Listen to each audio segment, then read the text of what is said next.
estudantes da terceira série, estamos mais uma vez aqui para fazer um encontro com vocês bem interessante sobre uma temática bem clara, bem específica, que é sobre comitê de ética. Comitê de ética está cada vez mais no nosso dia a dia, inserido no nosso mecanismo, principalmente em períodos históricos, como se vive no período da pandemia que atravessa no mundo atual. Dentro dessa perspectiva de esclarecer um pouquinho sobre os comitês de ética, o objetivo da aula será reconhecer a importância deles dentro da esfera tanto local quanto global. Para que isso seja atingido, obviamente partimos de uma problemática. Nessa problemática, vê-se o seguinte: você sabia que muitas universidades e laboratórios desenvolvem e apoiam pesquisas em todo o Brasil?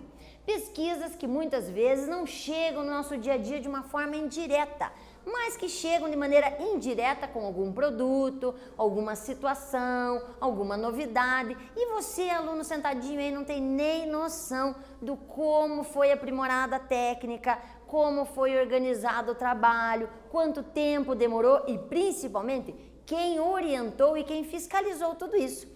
Quando existem situações pertinentes, alguma coisa ligada ao ser humano, muitas vezes o trabalho, antes de efetivamente ser publicado ou o produto ser colocado em prática, ele tem que passar pelo crivo de um comitê de ética. Por isso é importantíssimo entendermos a sistemática para que você também, futuro pesquisador, pode ser até didático ou não, faça a sua pesquisa e também coloque isso à prova no ambiente universitário.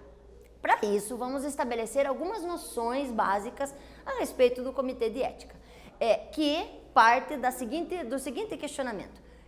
Quando são desenvolvidas pesquisas com os seres humanos, há uma ética a ser seguida? Sim, como eu mencionei, toda vez que tiver algum tipo de pesquisa ligada ao ser humano, pode ser na área social, pode ser na área médica, e essa médica eu posso estar falando do ambiente físico, químico, em vários aspectos, sempre que tiver alguma relação com a nossa evolução, com o nosso dia a dia, com o nosso desenvolvimento, nós precisamos ter o crivo e a observação de outras pessoas, analisando através de conselhos de pesquisa em ética, envolvendo seres humanos. E isso remete uma seriedade, uma solidez da organização e principalmente um comprometimento com a nossa vida, porque nós temos que ter a razão e a observação de toda a metodologia colocada em prática para que se consiga analisar se aquele mecanismo está sendo bem avaliado, se não vai ter ações adversas, se não vai ter reações adversas. E isso só com muita orientação e muita organização. E muitas vezes, quando se faz o trabalho, você pensa da melhor forma, mas nada como uma terceira, quarta ou quinta pessoa lendo este trabalho e avaliando melhor possibilidades, não no sentido pejorativo, mas sim no sentido de construção, de melhoria da sociedade como um todo. Por isso, dentro dos conselhos de ética, nós vamos observar que os membros são sempre profissionais diversos. Então, não se tem um comitê que se tenha apenas um tipo de perfil de profissional. Nós vamos ter ligados a bioquímica, biofísica, sociologia, muitas vezes geografia, ou seja, vai depender muito da universidade e a forma como se estabelece esse comitê do número de pessoas integrantes. Todos têm que ter uma responsabilidade muito séria com relação à revisão da pesquisa. Observar a base científica, os locais, as fontes bibliográficas e práticas utilizadas, isso para reverter numa pesquisa séria, bem organizada e bem sistematizada. E por fim, os nomes vão variar de acordo com o local. Toda universidade pode ter um comitê de ética, contanto que seja liberado esse aval para tanto e haja um intuito e também profissionais que se destinem e abrace a causa junto com eles. Para isso, vamos observar no Brasil alguns comitês existentes. Esse mapinha acho muito interessante, ele dá uma disposição de comitês pelo Brasil. Então nós temos, por exemplo, na região Nordeste 68, Norte 68, Nordeste 171, Centro-Oeste 67 e a Sul 154. Vejam que várias universidades possuem esses comitês de ética, o que muitas vezes facilita. Por quê? porque você quer muito fazer uma pesquisa, pensou em algo inovador, mas no instituto em que você estuda não existe comitê de ética. Não tem problema, se você estiver dentro de uma graduação, você pode buscar alternativas de comitês de éticas em outras universidades, para que você tenha acesso também a essa revisão e também se sinta seguro ao publicar o seu trabalho de que ele foi literalmente lido, relido, avaliado e encaminhado da melhor forma possível. Para isso, observamos os seguintes: todas as pesquisas envolvendo os seres humanos devem ser submetidas à apreciação da Comissão Nacional de Ética e Pesquisa, ou seja, visto pelo comitê, passa-se por mais uma etapa, que é o estabelecimento da Comissão Nacional de Ética em Pesquisa. Aí para você perceber que muitas vezes com aquela bolachinha chegou para você e você disse, nossa, que bolachinha legal, ela caminhou longe e caminhou dura até efetivamente chegar até o nosso dia a dia e ser efetivamente consumida. Por quê? Porque ela pode ter algum elemento que antes nunca foi colocado na receita de bolacha. Efetivamente, para aquela marca colocar no mercado, ela teve que passar por um crivo, teve que fazer experimentações, teve que passar pelo comitê de ética. O comitê de ética pode ter dado ideias um pouco mais elaboradas ainda e viabilizar uma pesquisa aprofundada para a verificação se aquele produto é bom ou não para o nosso sistema. E nisso, logicamente, os comitês conseguem analisar, emitir e responsabilizar, ou melhor dizendo, corresponsabilizar. Porque aí o comitê divide a responsabilidade com o seu autor, no momento que ele dá o aval para aquela determinada situação ou não. Para isso, fechamos esse pequeno trecho com um quiz. Nele, nós vamos ver o seguinte: segundo o que você estudou até agora sobre comitê de ética em pesquisa, é incorreto afirmar que no Brasil, letra A, os nomes dos comitês de ética variam de acordo com o local? B, todas as pesquisas envolvendo seres humanos devem ser submetidas à apreciação do sistema? C, que o comitê de ética não tem responsabilidade pela revisão da pesquisa? Ou a letra, eu troquei, letra C, que o comitê não tem responsabilidade pela revisão de pesquisa, e D, seus membros devem possuir antecedentes profissionais e pessoais diversos? Leiam com calma, assinale a alternativa, que marque a incorreta e voltamos já já.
Então vamos lá, estudantes, verificar se vocês marcaram adequadamente. Observem que está solicitando que você marque a incorreta. Muitas vezes questões desse tipo levam a dúvida. Indicação: ao ler o enunciado, circule ou faça um quadradinho em cima da palavra incorreta quando ela vier dessa forma, não está negritada, para que você não tenha dúvidas. A incorreta é, logicamente, a letra C, onde fala que o comitê não tem responsabilidade. Nós vimos e até foi colocada uma palavra indicando que o comitê, uma vez que lê, analisa e quantifica esta pesquisa, ele é corresponsável. E isso também com o seu orientador, com as pessoas envolvidas. Então não é só o pesquisador que assume todos os prós e contras daquele determinado trabalho. Todo conjunto de pessoas envolvido vai ser responsabilizado de uma maneira ou de outra. Na continuação, os itens que nós podemos falar sobre o encaminhamento da pesquisa brasileira são vários, nos que diz respeito à ligada ao ser humano. Nós podemos falar sobre, como eu dei o exemplo da bolachinha, que vocês com certeza adoraram, também ligado ao comportamento humano, aos cosméticos, aos medicamentos, vacinas, atividade física. São elementos que literalmente fazem muita diferença no que diz respeito a uma resposta do ser humano, que pode ter ou desenvolver reações adversas. Você pode desenvolver um medicamento e o medicamento resultar numa alergia nas pessoas. E você, para que isso seja o mais indicado possível, o mais restrito possível para reações adversas, deve ter vários grupos de controle. Então, quando se fala, por exemplo, em medicamentos, deve-se passar por experiências bioquímicas, depois experiências com animais, posteriormente com pessoas. Essas pessoas têm que estar cientes que elas estão fazendo um trabalho, muitas vezes elas se voluntariam, e isso acontece de maneira muito ampla no planeta todo. Alguns até recebem para fazer esse tipo de avaliação porque estão inseridos em ambientes até muito frágeis e delicados. Então, essas pesquisas são muito sérias, porque elas literalmente tratam do organismo humano, seja de um aspecto superficial que você possa achar, por exemplo, a cosmética, como não é, na verdade, porque literalmente ela vai tratar de um ambiente bem específico da pele ou da hipoderme dentro da situação da parte cosmética, ou até de vacinas, que literalmente usam determinados tipos de situações, vírus atenuados ou não, para estabelecer uma resposta imunológica mais agressiva dentro do ambiente. Para isso, observe o seguinte: as características que envolvem isso. Alguns elementos retirados das legislações para que vocês tenham noção. Isso é interessante para que depois você possa, no slide, observar, imprimir e até ler com mais atenção. Então, a primeira é aquela que tem como participante o ser humano e o que envolve de forma direta ou indireta o uso, incluindo seus dados, informações e materiais biológicos. E isso na resolução que estabelece um comitê de ética. Depois, a fim de garantir a segurança, mesmo a coleta sendo anônima, você tem que ter o consentimento da pessoa que está se vinculando ou se oferecendo para participar da pesquisa. E, por último, obviamente, se a pessoa é de menor de 18, ela tem que ter a responsabilização de um ser maior, senão ela não pode participar da pesquisa. Quais são as ações realizadas a partir dessas pesquisas? Nós vemos aí tipos de injeção de produtos, os questionários também são vistos de uma maneira bem interessante, no sentido de você saber o caminho a seguir, procedimentos médicos, onde você coloca determinados atores, quando eu digo pessoas envolvidas em determinadas metodologias, e você analisa como ela responde, e uma pessoa sem aquela metodologia, como ela responde. Você faz uma ponte entre as duas para ver se aquela pesquisa está com um bom encaminhamento ou não. Observação de comportamentos, em que você coloca as pessoas em ambientes, observe, vê como é que é a resposta em determinadas ações delas dentro desse patamar. Pesquisa de opinião, onde você faz perguntas bem elaboradas, em que a pessoa vai se posicionar e você faz uma análise de uma amostra de pessoas. Claro que isso levando em conta a faixa etária, a escolaridade, uma série de outros itens que você deve abordar. Exercícios corporais, em que novamente você coloca a pesquisa por amostragem e cita as pessoas, faz uma rotina, coloca pessoas sem fazer e pessoas fazendo. e aí você analisa os resultados obtidos. Sem falar em testes, gravações, ou seja, as metodologias de como são realizadas as pesquisas são inúmeras. Existem diversas formas de você realizar uma pesquisa orientada, mas sempre com o mesmo objetivo, alcançar um determinado patamar e evoluir no conhecimento, o que é muito interessante. Também pode acontecer de você pegar uma pesquisa e avançar um pouquinho mais, elaborando uma nova metodologia, uma nova forma de organização, para alcançar um degrau a mais naquele quesito. Para isso, vamos fechar com mais um exercício. Nele diz o seguinte: a respeito das classificações de ética em campos de estudo, assinale a opção correta. Letra A. Na abordagem da ética absoluta, toda ação humana é boa e, consequentemente, um dever, pois fundamenta-se em um valor. B. De acordo com a ética formal, não existem valores universais objetivos, mas estes são convencionais, condicionados ao tempo e ao espaço. Ou C. Segundo a ética empírica, ou aquela que você organiza e imagina, a distinção entre o certo e o errado ocorre por meio da experiência, do resultado do procedimento, da observação sensorial e de que o fato de que ocorre no mundo. Quero ver se vocês marcam a alternativa correta, tem umas palavrinhas aí que podem ser pegadinhas, mas eu tenho certeza que vocês não vão ser pegos. Volto já já.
Então, bora lá ver se vocês marcaram adequadamente a sua respostinha. Obviamente, dentro da situação da pesquisa, hoje em dia, o que se objetiva? A letra C, a distinção entre o certo e errado, a experiência, o resultado do procedimento, a observação sensorial, a metodologia que você encontra e efetivamente o resultado de tudo isso, se é favorável ou não. Então você deve buscar. Até quando numa pesquisa você encontra situações que mostrem que a pesquisa não é salutar, isso também é interessante, porque você escrevendo que aquela metodologia não foi identificada como satisfatória, você escreve um artigo ou um procedimento ou determinada publica para que outras pessoas também não o façam. Isso também é uma evolução no conteúdo.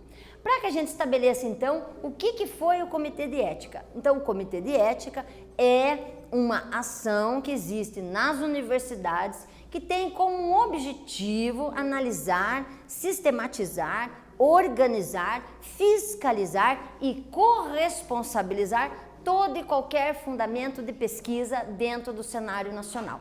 Isso é muito importante, envolve muitas pessoas, o comitê sempre é multiprofissional para que você tenha várias linhas de raciocínio, para que se atinja vários níveis de estudo, porque como falou-se, este é um ambiente de corresponsabilidade, porque tem um objetivo único, melhorar a pesquisa e a metodologia a ser desenvolvida. Quando você tem essa corresponsabilidade, esta união, esta fiscalização, que muitas vezes é vista de maneira pejorativa, mas não é. Ela é uma avaliação somativa. Ela com certeza vai fazer com que futuramente a pesquisa evolua. E foi assim desde os primórdios. Talvez antigamente não tivéssemos especificadamente o Comitê de Ética, mas temos que imaginar que dentro do aspecto histórico, as pesquisas estavam muito setorizadas em determinados lugares. Hoje já não. Hoje as universidades têm essa amplitude e quando se diz respeito a seres humanos, maior é a curiosidade ainda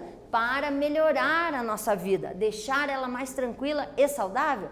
Dessa maneira, quanto mais pesquisas, melhor. Só que pesquisas orientadas, sistematizadas, com uma fundamentação e uma metodologia adequada para um resultado também satisfatório. Também, dentro da situação da revisão, vimos a função da proteção dos seres humanos, visto pessoas com menos de 18 anos, têm que ter o acesso através de um responsável, toda a situação deve ser muito bem fundamentada. Os membros devem ter antecedentes ligados à universidade e multiprofissionais e, logicamente, todos devem ter essa corresponsabilidade. Não é só o pesquisador ou o grupo de pessoas que desenvolveu aquela pesquisa os responsáveis. Vem junto a instituição onde foi apresentada, a instituição onde foi desenvolvida a pesquisa, o nome dos pesquisadores, o nome das pessoas que participaram no comitê. Por isso, olhem da próxima vez que estiver vendo uma pesquisa, a contracapa. Na contracapa você tem uma série de informações, quem leu, quem analisou, ali até especificado estará qual é o setor que cada um especialmente analisou e você vai entender como foi um trabalho árduo, bem construído e bem sistematizado. Comitê de Ética é uma coisa importantíssima nos próximos dias, nos próximos meses, nos próximos anos, com certeza. Para você, aluno, não se perder, fique ligado que nós voltamos em outro momento para conversarmos mais. Até mais!